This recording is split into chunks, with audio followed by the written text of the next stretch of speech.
Toby is a tram engine. He has cow catchers and side plates and doesn't look like a steam engine at all. He takes trucks from farms and villages to the main line and is cheerful to everyone he meets.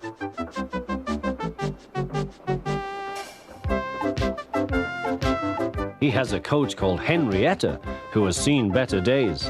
It's not fair at all, she grumbles, remembering that she used to be full and 9 trucks would rattle behind her.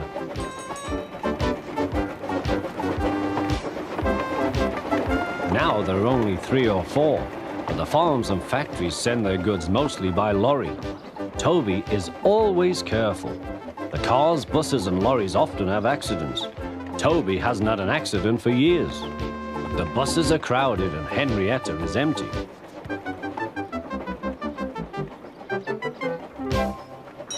A lady and a stout gentleman stood on Toby's platform.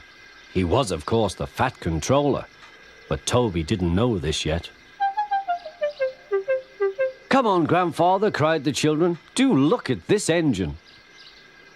"That's a tram engine, Stephen," said the fat controller. "Is it electric?" asked Bridget. "Whoosh!" hissed Toby.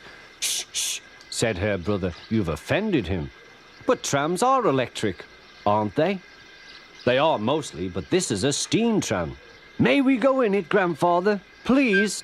"Stop," said the fat controller to the guard. They all scrambled into Henrietta. "Hip, hip, hooray!" chanted Henrietta. But Toby did not sing. "Electric indeed! Electric indeed!" he snorted. He was very hurt. "What is your name?" asked the fat controller. "Toby, sir." "Thank you, Toby, for a very nice ride." "Thank you, sir," said Toby. He felt better now. This gentleman, he thought, is a gentleman who knows how to speak to engines. The children came every day for a fortnight. Sometimes they rode with the guard, sometimes in empty trucks. On the last day of all, the driver invited them into his cab.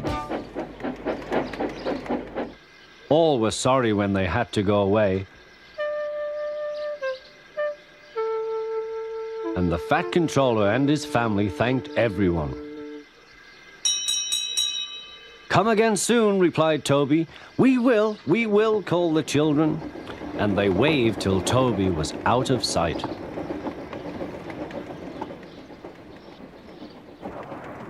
The months passed. Toby had few trucks and fewer passengers. "Our last day, Toby," said his driver one morning. "The manager says we must close tomorrow." That day, everyone wanted the chance of a last ride. The passengers joked and sang, but Toby and his driver wished they wouldn't.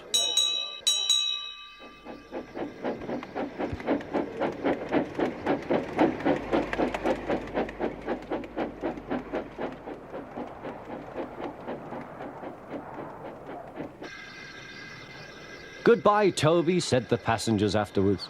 "We are sorry your line is closing down." "So am I," said Toby.